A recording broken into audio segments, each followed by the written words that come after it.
Hi guys, എല്ലാവർക്കും exams on YouTube ചാനലിലേക്ക് സ്വാഗതം.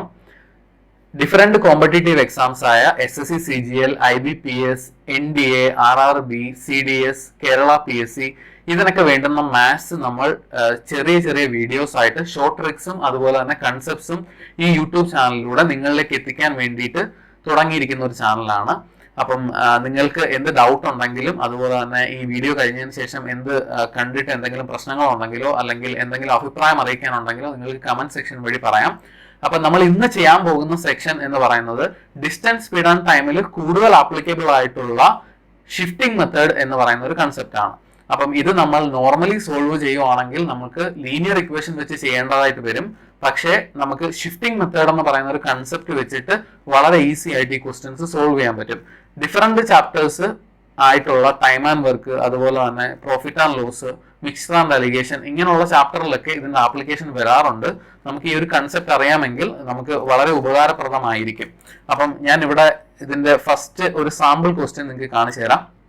അപ്പൊ ഇവിടെ ക്വസ്റ്റ്യൻ തന്നിരിക്കുന്നത്: a man travels 450 kilometre to his home partly by train and partly by car. 450 കിലോമീറ്ററിന്റെ ഒരു പാർട്ട് ട്രെയിനിലും ഒരു പാർട്ട് കാറിലും ട്രാവൽ ചെയ്യുന്നുണ്ട്. He takes 8 hours 40 minutes if he travel 240 kilometer by train and rest by car. അപ്പം ആദ്യത്തെ 20 kilometre ട്രെയിനിൽ, ആദ്യത്തെ 240 കിലോമീറ്റർ ട്രെയിനിൽ ട്രാവൽ ചെയ്യുന്നു. അപ്പം റിമൈനിങ് 210 കാറിൽ ട്രാവൽ ചെയ്യുന്നു. Then he will take 8 hours 40 minutes. Second കണ്ടീഷനിൽ he takes 20 minutes more if he travels 180 kilometer by train and rest by car. Remaining 270 by car. So he will take 20 minutes more. 20 minutes more എന്ന് പറയുമ്പോൾ ഇവിടെ 9 hours ആയിരിക്കും. അതായത് 8 hours 40 minutes plus 20 minutes, that is 9 hours. Speed of the car ആണ് find out ചെയ്യേണ്ടത്. അപ്പം ഇവിടെ നമ്മൾ ചെക്ക് ചെയ്താൽ മനസ്സിലാവും, ഈ ട്രെയിനിന്റെ ഡിസ്റ്റൻസ് പ്ലസ് കാർ ഡിസ്റ്റൻസ് 450 ആണ്. ഇവിടെ train distance plus car distance 450 ആണ്. അപ്പൊ ഈ രണ്ട് കണ്ടീഷനിലും ഡിസ്റ്റൻസ് ഈക്വൽ ആണെങ്കിൽ മാത്രമേ, ഡിസ്റ്റൻസ് അല്ലെങ്കിൽ വേറെ ഏത് പാരാമീറ്റർ ആയാലും ഇവിടെ തന്നിരിക്കുന്ന പാരാമീറ്റർ ഈക്വൽ ആണെങ്കിൽ മാത്രമേ നമുക്ക് ഷിഫ്റ്റിംഗ് മെത്തേഡ് അപ്ലൈ ചെയ്യാൻ പറ്റുള്ളൂ. അപ്പൊ ഈ ഷിഫ്റ്റിംഗ് മെത്തേഡ് അപ്ലൈ ചെയ്യുന്നതിന്റെ ഫസ്റ്റ് കണ്ടീഷൻ ആണിത്: ഇതിന്റെ സം എന്ന് പറയുന്നത് ഈക്വൽ ആയിരിക്കണം. ഇതിന്റെ സം ഈക്വൽ അല്ല എന്നുണ്ടെങ്കിൽ നമ്മൾ ലീനിയർ ഇക്വേഷൻ വെച്ചിട്ട് ഈ ക്വസ്റ്റ്യൻ സോൾവ് ചെയ്യേണ്ടി വരും. അതിന്റെ സൊല്യൂഷൻ വളരെ വലുതായിരിക്കും. അപ്പൊ ഇവിടെ കാറിന്റെ സ്പീഡാണ് ചോദിക്കുന്നത്. അപ്പം ഈ സെക്കൻഡ് പാർട്ടാണ് നമുക്ക് സോൾവ് ചെയ്യാനുള്ളത്. ഷിഫ്റ്റിംഗ് മെത്തേഡ് വെച്ച് സോൾവ് ചെയ്യുമ്പോൾ നമ്മൾ ചെക്ക് ചെയ്യേണ്ട ഒരു കാര്യം എന്ന് പറഞ്ഞാൽ ഇവിടെ ഇൻക്രീസ് ചെക്ക് ചെയ്യണം. അപ്പൊ ഇവിടെ കാർ നോക്കുകയാണെന്നുണ്ടെങ്കിൽ 210 കിലോമീറ്റർ ട്രാവൽ ചെയ്യുന്നുണ്ട്, ഇവിടെ 270 കിലോമീറ്റർ. അപ്പൊ ഇൻക്രീസ് എത്രയാണെന്ന് ചോദിച്ചു കഴിഞ്ഞാൽ 60 kilometre. 60 kilometre car more travel ചെയ്യുവാണെങ്കിൽ ടൈം ടേക്കിംഗ് എന്ന് പറയുന്നത് 20 മിനിറ്റ് കൂടുതലായിരിക്കും. 20 മിനിറ്റ് കൂടുതലായിരിക്കും. ഇവിടെ +20, ഇവിടെ +60. നമ്മളിവിടെ ചെയ്യാൻ പോകുന്നതെന്ന് പറഞ്ഞു കഴിഞ്ഞാൽ ഈ 210നെയും 240നെയും കൂടെ കൂട്ടി ടോട്ടൽ കാറിന്റെ ഡിസ്റ്റൻസ് 450 ആക്കി മാറ്റുകയാണ് ഷിഫ്റ്റിംഗ് മെത്തേഡിൽ ചെയ്യുന്നത്. അപ്പൊ 210ഉം ഇവിടെ ഓൾറെഡി 60 കൂടിയപ്പോൾ 20 മിനിറ്റ് കൂടി. നമ്മൾ ഇതിന്റെ കൂടെ ചെയ്യാൻ പോകുന്നത് കാറിന്റെ കൂടെ 240 കൂട്ടുകയാണ് ചെയ്യാൻ പോകുന്നത്. അപ്പം 240 കൂട്ടുകയാണെങ്കിൽ we are assuming x minute കൂടുതലാവുന്നു. x minute. അപ്പം ഇത് നമ്മൾ ചെയ്യണമെന്നുണ്ടെങ്കിൽ ക്രോസ് മൾട്ടിപ്ലൈ ചെയ്ത് ചെയ്യാം, അല്ലെന്നുണ്ടെങ്കിൽ ഇവിടെ തന്നെ വെച്ച് കട്ട് ചെയ്ത് ചെയ്യാം. ക്രോസ് മൾട്ടിപ്ലൈ ചെയ്ത് ചെയ്യാനാണെങ്കിൽ 60 ഗുണം x ഈക്വൽ ടു 240 ഇൻറ്റു 20 വരും. അപ്പം ഇവിടെ 60ഉം 240ഉം കട്ട് ചെയ്തിട്ട് 4 വരും. ഇവിടെ തന്നെ വെച്ച് കട്ട് ചെയ്ത് സോൾവ് ചെയ്യുന്നതാണ് എളുപ്പം. അപ്പം x equal to 4 into 20 80 minute എന്ന് വരും. 80 മിനിറ്റ് പ്ലസ് 80 മിനിറ്റ് ആയിരിക്കും. ബിക്കോസ് ഇവിടെ പ്ലസ് ആണ്, അപ്പൊ ഇവിടെയും പ്ലസ് തന്നെ വരുള്ളൂ. നമ്മളിവിടെ ചെക്ക് ചെയ്താൽ മനസ്സിലാവും 80 മിനിറ്റ് കൂടുതലാകുന്നു if you are travelling the distance in car, that is travelling the distance of 450 kilometre in car. അപ്പം കാറിൽ നമ്മൾ 450 കിലോമീറ്റർ ഡിസ്റ്റൻസ് ട്രാവൽ ചെയ്യുകയാണെങ്കിൽ നമുക്ക് എടുക്കുന്ന സമയം എന്ന് പറഞ്ഞാൽ ഇതിനെക്കാട്ടിലും 80 മിനിറ്റ് കൂടുതലായിരിക്കും. അപ്പം 8 hours 40 minutes plus 80 minutes, that is 10 hours. So distance 450, then the time will be 10 hours. So speed will be 450 divided by 10, that is 45 kilometer per hour. Kilometer per hour. So the answer will be B option. അപ്പൊ ഇവിടെ നമ്മൾ ചെയ്തത് കാറിന്റെ distance 210 ആയിരുന്നു. ഈ കാറിന്റെ ഡിസ്റ്റൻസിനെ നമ്മൾ നേരെ കൺവേർട്ട് ചെയ്ത് 450 ആക്കി മാറ്റി. 450 ആക്കി മാറ്റിയപ്പോൾ 240 കൂട്ടി. 60 കൂട്ടുകയാണെങ്കിൽ 20 മിനിറ്റ് കൂടുന്നു. 240 കൂട്ടുകയാണെങ്കിൽ എക്സ് മിനിറ്റ് കൂടും. ഈ എക്സിന്റെ വാല്യൂ നമുക്ക് 80 കിട്ടി. അപ്പൊ നമ്മൾ കാറിൽ 450 കിലോമീറ്റർ ട്രാവൽ ചെയ്യുവാണെങ്കിൽ കാറിന്റെ ടൈം എന്ന് പറയുന്നത് 10 അവേഴ്സ് ആയിരിക്കും. അപ്പോൾ കാറിന്റെ സ്പീഡ് 45 ആയിരിക്കും. Distance divided by time is speed. അപ്പൊ ഇവിടെ നമുക്ക് ഈ സെയിം മെത്തേഡ് ഇവിടെ ട്രെയിനിലും അപ്ലൈ ചെയ്യാൻ പറ്റും. അപ്പം ഇവിടെ ചെയ്യുവാണെങ്കിൽ നമ്മൾ താഴെ നിന്ന് മുകളിലേക്ക് സോൾവ് ചെയ്യേണ്ടി വരും. കാര്യം ഇവിടെ ഇൻക്രീസ് ഇവിടെ ആയിരുന്നു, ഇവിടെ ഇൻക്രീസ് ഇവിടെ ആയിരിക്കും, താഴെ നിന്ന് മുകളിലേക്കായിരിക്കും. അപ്പൊ 180 എത്ര കൂടി നോക്കി ചെയ്യണം. അപ്പൊ അടുത്ത ക്വസ്റ്റ്യനുകളിൽ താഴെ നിന്ന് മുകളിലേക്ക് ചെയ്യുന്ന ക്വസ്റ്റ്യൻസ് ഉണ്ട്, അതിൽ ഞാൻ വ്യക്തമായിട്ട് പറഞ്ഞുതരാം. അപ്പം ഇത് ഫസ്റ്റ് ക്വസ്റ്റ്യൻ. നെക്സ്റ്റ് ക്വസ്റ്റ്യൻ നോക്കാം നമുക്ക്. Ravi travels 300 kilometre partly by train and partly by car. അപ്പം മൊത്തം 300 കിലോമീറ്റർ ഉണ്ട്, അത് ട്രെയിനിൽ ട്രാവൽ ചെയ്യുന്നു, അതുപോലെ തന്നെ കാറിലും ട്രാവൽ ചെയ്യുന്നു. He takes 4 hours to reach if he travel 60 kilometre by train. ട്രെയിനിൽ 60 കിലോമീറ്റർ, കാറിൽ ബാക്കിയായിരിക്കും, ദാറ്റ് ഈസ് 240 കിലോമീറ്റർ. അപ്പോൾ total time taking is 4 hours. He will take 10 minutes more if he were to travel 100 km by train and rest by car. If he is traveling the distance of 100 km by train and remaining 200 by car, then he will take 10 minutes more, 4:10. So ഇവിടെ speed of train ആണ് ചോദിക്കുന്നത്. അപ്പോൾ ഇവിടെ നമുക്കറിയാം increment എത്രയാണ്?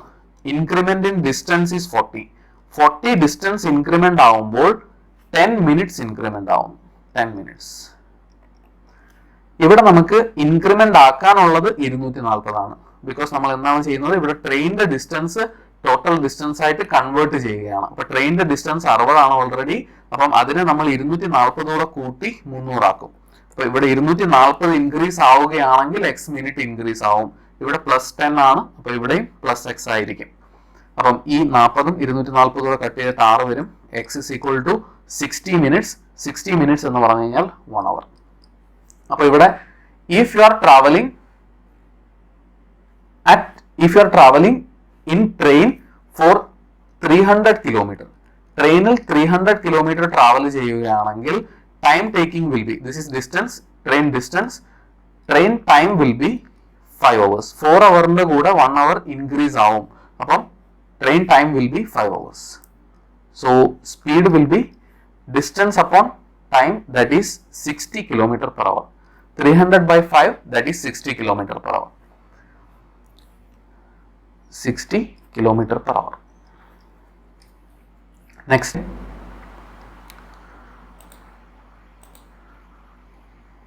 A man travels 35 km partly at 4 km per hour and partly at 5 km per hour. അപ്പോൾ ഇവിടെ ആദ്യത്തെ ഡിസ്റ്റൻസ് മുഴുവനായിട്ട് 35 കിലോമീറ്റർ ഉണ്ട്.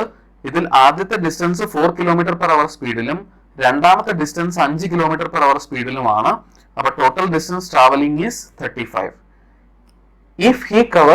If he were to cover former distance at 5 kilometer per hour and later distance at 4 kilometer per hour, then he could cover 2 kilometer more. അപ്പോൾ ഇവിടെ 37 ആയിരിക്കും. 2 kilometer more എന്ന് പറയുമ്പോഴത്തേക്ക് 37 ആയിരിക്കും. The time taken to cover the second distance at original rate. അപ്പൊ second distance ആണ് ചോദിക്കുന്നത്. ഇത് ഫസ്റ്റ് ഡിസ്റ്റൻസ് ആയിരിക്കും, ഇത് സെക്കൻഡ് ഡിസ്റ്റൻസ് ആയിരിക്കും. അപ്പൊ സെക്കൻഡ് ഡിസ്റ്റൻസ് എന്ന് പറയുമ്പോൾ നമുക്ക് ഈ പാർട്ട് സോൾവ് ചെയ്യണം. അപ്പൊ ഇവിടെ ഒരു കാര്യം കൂടെ ഓർത്തിരിക്കണം, അതായത് SDT എന്ന് പറയുന്ന ഒരു കോഡ് കൂടി ഓർത്തിരിക്കണം. എന്താന്ന് വെച്ച് കഴിഞ്ഞാൽ ഇവിടെ ലെഫ്റ്റ് ഹാൻഡ് സൈഡിൽ സ്പീഡാണ് തന്നിരിക്കുന്നതെങ്കിൽ ഇത് സ്പീഡാണ്, ഇത് ഇത്രയും സ്പീഡാണ്, കിലോമീറ്റർ പെർ അവർ ആണ് ഇതിന്റെ യൂണിറ്റ്. അപ്പൊ ഇത് ഇത്രയും സ്പീഡാണെന്നുണ്ടെങ്കിൽ റൈറ്റ് ഹാൻഡ് സൈഡിൽ ഡിസ്റ്റൻസ് ആയിരിക്കണം.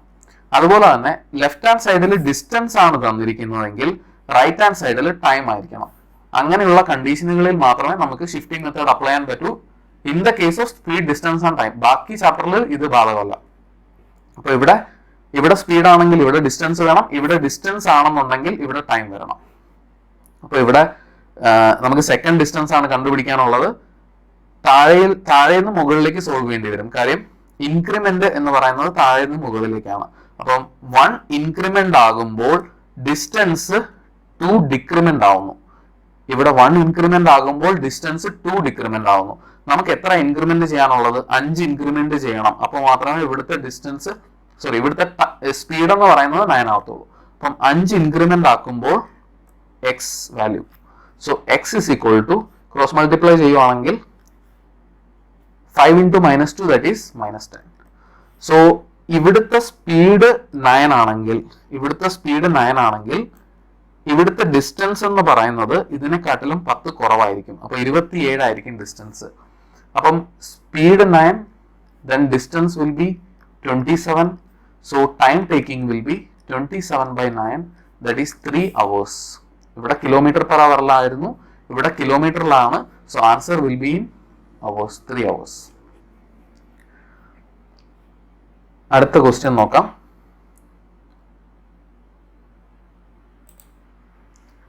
ഇത് ബോട്ട്സ് ആൻഡ് സ്ട്രീംസ് ചാപ്റ്ററിലെ കൺസെപ്റ്റ് ആണ്. ബോട്ട്സ് ആൻഡ് സ്ട്രീംസിലും നമുക്ക് അപ്ലൈ ചെയ്യാൻ പറ്റും ഷിഫ്റ്റിംഗ് മെത്തേഡ്. ഡൗൺ സ്ട്രീം ആദ്യത്തെ 600 കിലോമീറ്റർ ഡൗൺ സ്ട്രീമിൽ ട്രാവൽ ചെയ്യുന്നു. റിമൈനിങ് 200 കിലോമീറ്റർ അപ്സ്ട്രീമിൽ ട്രാവൽ ചെയ്യുന്നു. അപ്പോൾ total time taking is 4 hours. The same boat traveled 400 kilometer downstream and 400 kilometer upstream in 6 hours. അങ്ങനത്തെ കണ്ടീഷനിൽ ഇവിടെ time taking will B 6 hours. Find the downstream speed. Downstream speed എന്ന് പറയുമ്പോൾ ഇത് കണ്ടുപിടിക്കണം. അപ്പൊ ഇവിടെയും നമ്മൾ താഴേന്ന് മുകളിലേക്ക് സോൾവ് ചെയ്യണം. കാര്യം ഇൻക്രിമെന്റ് താഴേന്ന് മുകളിലേക്കാണ്. അപ്പം 200 കിലോമീറ്റർ ഡിസ്റ്റൻസ് കൂടുന്നു. 200 കിലോമീറ്റർ ഈ കണ്ടീഷനിൽ ഡിസ്റ്റൻസ് കൂടുമ്പോൾ ടൈം 2 ആയിട്ട് കുറയുന്നു, -2. നമുക്ക് ഇൻക്രിമെന്റ് ചെയ്യാനുള്ളത് 400 ഡിസ്റ്റൻസ് ആണ്. 400 ഡിസ്റ്റൻസ് ഇൻക്രിമെന്റ് ചെയ്യുമ്പോൾ ടൈം x മിനിറ്റ് ആയിട്ട് കുറയും. 400 ഇൻക്രിമെന്റ് ചെയ്ത് നമ്മൾ ഇതിനെ ടോട്ടൽ ഡിസ്റ്റൻസ് 800 ആക്കി മാറ്റും. ഇവിടുത്തെ ടോട്ടൽ ഡിസ്റ്റൻസ് 800 ആണ്. അങ്ങനെ കൺവേർട്ട് ചെയ്ത് മാറ്റും. അപ്പൊ ഇവിടെ 400 കൂട്ടുമ്പോഴത്തേക്കും എക്സ് കുറയും. ഇവിടെ എക്സ് കുറയും ബിക്കോസ് ഇവിടെ മൈനസ് ആണ്. അതിപ്പോൾ ഇവിടെയും ആൻസർ മൈനസേ വരത്തുള്ളൂ. അപ്പൊ 200 400 കട്ട് ചെയ്തിട്ട് 2 കിട്ടും. X is equal to 2 into -2 that is -4. അപ്പോൾ ഇവിടുത്തെ ഡിസ്റ്റൻസ് 800 ആണെന്നുണ്ടെങ്കിൽ ഇവിടുത്തെ ടൈം 6 നിന്ന് 4 കുറയും. അപ്പോൾ time will B 2. So distance is 800, then time will be 2. So speed will be 800 divided by 2, that is 400 km/h. So this is the application of shifting method in boats and stream. അപ്പോൾ നമുക്ക് അടുത്ത question നോക്കാം. ഇത് profit and loss ചാപ്റ്ററിലെ question ആണ്. Cycle and a toy car were sold for 3350. So total selling price is 3350. Making a profit of 10% on cycle and 15% on toy car. If he sold both for 3400 rupees, then the profit would be 15% on cycle and 10% on toy car. Find the difference in cost price of each. First is cycle, second is toy car. ഇവിടെ നമ്മൾ ഓരോ ഒബ്ജക്റ്റിന്റെയും ഏതാണെങ്കിലും അതിന്റെ cost price എന്ന് പറയുന്നത് അതിന്റെ 100% ആയിരിക്കും. Always 100% ആയിരിക്കും. ഇപ്പൊ ഇവിടെ 100% ഇതിന്റെ കോസ്റ്റ് പ്രൈസ് ആണെങ്കിൽ ഇതിന്റെ സെല്ലിംഗ് പ്രൈസ് 110 ആയിരിക്കും. Because making A profit of 10%. ഇവിടെ ജസ്റ്റ് പ്രോഫിറ്റ് ആണ്, ഈ വാല്യൂ ജസ്റ്റ് പ്രോഫിറ്റ് ആണ് തന്നിരുന്നതെങ്കിൽ നമ്മൾ ഇവിടെ ജസ്റ്റ് 10% ചെയ്തോളൂ. Because only profit is 10%. ഇവിടെ സെല്ലിംഗ് പ്രൈസ് തന്നത് കൊണ്ടാണ് നമ്മൾ ഇവിടെ 110 എഴുതുന്നത്. So this is 110, this is 115. So right hand സൈഡിൽ 3350. ഇവിടെ ലെഫ്റ്റ് ഹാൻഡ് സൈഡിൽ 115 വരും, ഇവിടെ 110 വരും, ഇവിടെ 3400 വരും. ഫസ്റ്റ് കണ്ടീഷനിൽ 115 പ്രോഫിറ്റ്, സെക്കൻഡ് കണ്ടീഷനിൽ 110 പ്രോഫിറ്റ്. പ്രോഫിറ്റ് ഈസ് 10%, മਤലബ് സെല്ലിംഗ് പ്രൈസ് വിൽ ബി 110. ഇവിടെ 3400.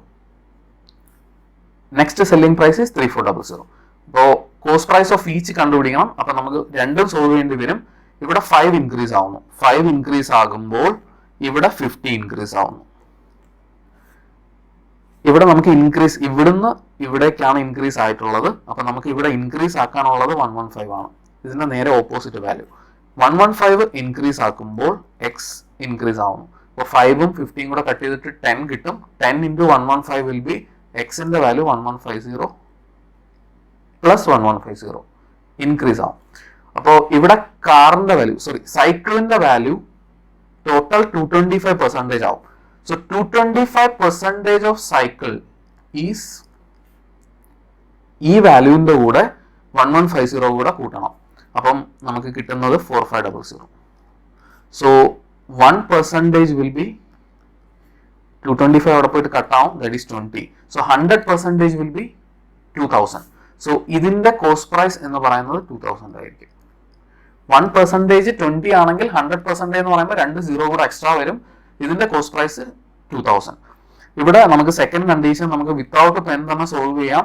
പെന്നിന്റെ ആവശ്യമില്ല, ഞാൻ കൺസെപ്റ്റിന് വേണ്ടിയിട്ടാണ് കുറച്ച് ലെങ്ത് ആയിട്ട് പറഞ്ഞത്. അപ്പോൾ ഇവിടെ ടോയ് കാർ തന്നിട്ടുണ്ട്. ഇവിടെ 5% കൂടുമ്പോൾ 50 കുറയുന്നു. 5% കൂടുമ്പോൾ 50 കുറയുന്നു. 115% ആണ് കൂട്ടാനുള്ളത്. 5% കൂടുമ്പോൾ 50 കുറയുന്നു എന്ന് പറയുമ്പോൾ 1% കൂടുമ്പോൾ 10 കുറയും. 115% കൂടുമ്പോൾ 1150 കുറയും. അപ്പൊ ഇതിന്റെ കൂടെ 1150 കുറയും. അപ്പൊ ഈ ഒരു വാല്യൂവിന്റെ ഇതിന്റെ ഈ ടോയ് കാറിന്റെ 225% എന്ന് പറയുന്നത് ഇതിൽ നിന്ന് 1150 കുറയ്ക്കുവാണെങ്കിൽ 2250 കിട്ടും. അപ്പൊ 1% എന്ന് പറയുന്നത് 10 ആയിരിക്കും. ഇതിന്റെ 100% എന്ന് പറയുന്നത് 1000 ആയിരിക്കും. അപ്പം ഈ ടോയ് കാറിന്റെ കോസ്റ്റ് പ്രൈസ് എന്ന് പറയുന്നത് 1000 ആയിരിക്കും. Find the difference in cost price of each. 2000, 1000, difference is 1000. അടുത്ത question. 2 articles A and B were sold at a profit of 200 rupees. A sold at a profit of 10%. ഇവിടെ profit ആണ് തന്നിരിക്കുന്നത്. ഈ 200 profit ആണ്. അപ്പൊ ഇവിടെ ഓൺലി 10% മാത്രം consider ചെയ്താൽ മതി. This is A, B. ഇവിടെ 20% വരും. അപ്പൊ total profit is 200 rupees. Second കണ്ടീഷനിൽ A sold at a profit of 20%, B sold at a profit of 10%, then the total profit is 250. So ഇവിടെ സെല്ലിംഗ് പ്രൈസ് എടുക്കേണ്ട കാര്യമില്ല, കാര്യം ഇവിടെ പ്രോഫിറ്റ് ആണ് തന്നിരിക്കുന്നത്, ഓൺലി പ്രോഫിറ്റ് ആണ് തന്നിരിക്കുന്നത്. Find the sum of cost price of each article. അപ്പൊ ഇവിടുത്തെ കോസ്റ്റ് പ്രൈസ് കണ്ടുപിടിക്കണമെങ്കിൽ, എയുടെ കോസ്റ്റ് പ്രൈസ് കണ്ടുപിടിക്കണമെങ്കിൽ 10% ഇൻക്രീസ് ആവുന്നു. 10% ഇൻക്രീസ് ആവുമ്പോൾ 50 ഇൻക്രീസ് ആവുന്നു. സോ 20% ആണ് ഇൻക്രീസ് ചെയ്യേണ്ടത്. അപ്പോൾ ഇവിടെ കട്ട് ചെയ്ത് കഴിഞ്ഞാൽ ഇതിന് എക്സ് ഇടാം, ഇത് കട്ട് ചെയ്ത് കഴിഞ്ഞാൽ 2 കിട്ടും. അപ്പം എക്സ് ഇസ് ഈക്വൽ ടു 100 വരും. അപ്പം ഇവിടെ നമ്മുടെ ടോട്ടൽ 30% ആയിട്ട് മാറും. ഈ ഒരു വാല്യൂ 30% ആയിട്ട് മാറും. 30%ന്റെ വാല്യൂ എന്ന് പറയുന്നത് ഇതിന്റെ കൂടെ 100 കൂടി ഇൻക്രീസ് ആവും, ദാറ്റ് ഈസ് 300. 1%ന്റെ വാല്യൂ എന്ന് പറയുന്നത് 10 ആയിരിക്കും. 100%ന്റെ വാല്യൂ എന്ന് പറയുന്നത് 1000 ആയിരിക്കും. അപ്പൊ ഇതിന്റെ കോസ്റ്റ് പ്രൈസ് 1000. അടുത്തത് ഇവിടുന്ന് ഈ സൈഡിലേക്ക് 10 കുറയുന്നു. 10 കുറയുമ്പോൾ 50 കുറയുന്നു. 1 കുറയുമ്പോൾ 5 കുറയും. 20 കുറയുമ്പോൾ 100 കുറയും. ഇതിൽ നിന്ന് 100 കുറയും. ഇവിടുത്തെ 30% എന്ന് പറയുമ്പോഴത്തേക്ക് 150. 250 100 പറയുമ്പോൾ 150. അപ്പൊ 30% എന്ന് പറയുന്നത് 150. 1% എന്ന് പറയുന്നത് 5. 100% എന്ന് പറയുന്നത് 500. അപ്പൊ ഇവിടെ ഇതിന്റെ കോസ്റ്റ് പ്രൈസ് എന്ന് പറയുന്നത് 500 ആയിരിക്കും. അപ്പൊ ഇവിടെ difference in cost sum of cost price of each article, that is 100 plus 500, 1500. Next question. Time and വർക്കിൽ നമുക്ക് ഷിഫ്റ്റിംഗ് മെത്തേഡ് എങ്ങനെ അപ്ലൈ ചെയ്യാൻ നോക്കാം. സെയിം ആണ്, same concept. If A does 25% of the work, A 25% work or B 75% work ചെയ്യുന്നു, അപ്പോൾ total work is completed in 20 days. If A does 75% and B does 25%, then the work is completed in 30 days. How long will B take to complete the work alone? B യുടെ ആണ് കണ്ടുപിടിക്കേണ്ടത്. ഇവിടുന്ന് മുകളിലേക്ക് പോകണം. 50 കൂടുന്നു. 50 കൂടുമ്പോൾ 10 കുറയുന്നു. ഇവിടെ 75 ആണ് കൂട്ടാനുള്ളത്. 75 കൂട്ടുമ്പോൾ x കുറയും. 50ഉം 75 കൂടെ കട്ട് ചെയ്തിട്ട് 2 3 വരും. 2 10 കട്ട് ചെയ്തിട്ട് 5 വരും. അപ്പം x is equal to -15 വരും. അപ്പൊ ഇവിടെ 30 -15 ആയിരിക്കും, അതായത് 15. 30 -15 15. ഇവിടെ B എന്ന് പറയുന്നത് 100% ആയിട്ട് കൺവേർട്ട് ആവും. B 100% ആയിട്ട് കൺവേർട്ട് ആയി. ഇപ്പൊ B 100% എന്ന് പറയുമ്പോൾ total work of B is 15. 100% work will be completed in 15 days. So answer is 15. How long will B take to complete the work alone? So that is 15 days. ഇതാണ് shifting method. ഇതിൽ short cut മാത്രമേ ഞാൻ പറഞ്ഞിട്ടുള്ളൂ, basic solution പറഞ്ഞിട്ടില്ല. Basic solution normal videos, distance speed and ടൈമിന്റെ normal videos വരുമ്പോൾ അതിന്റെ കൂടെ ഇടുന്നതായിരിക്കും. അപ്പം ഈ ഒരു കൺസെപ്റ്റ് നിങ്ങൾക്ക് മനസ്സിലായെങ്കിൽ please like, share and subscribe. ഈ ഒരു എക്സാം സോണിന്റെ ടെലിഗ്രാം ചാനലിന്റെ ലിങ്ക്, അതുപോലെ തന്നെ ഫേസ്ബുക്ക് പേജിന്റെ ലിങ്ക് അത് ഞാൻ താഴെ ഡിസ്ക്രിപ്ഷനിൽ തന്നിട്ടുണ്ട്. ടെലിഗ്രാമിൽ ഇതിന്റെ PDF, ഈ ഒരു സൊല്യൂഷന്റെ PDF നിങ്ങൾക്ക് കിട്ടുന്നതായിരിക്കും. Thank you very much. എന്തെങ്കിലും ഡൗട്ട് ഉണ്ടെന്നുണ്ടെങ്കിൽ കമന്റ് സെക്ഷനിൽ പറഞ്ഞാൽ മതി, ഞാൻ ഒന്നുകൂടെ എക്സ്പ്ലെയിൻ ചെയ്തു തരാം. Thank you. Thanks for watching.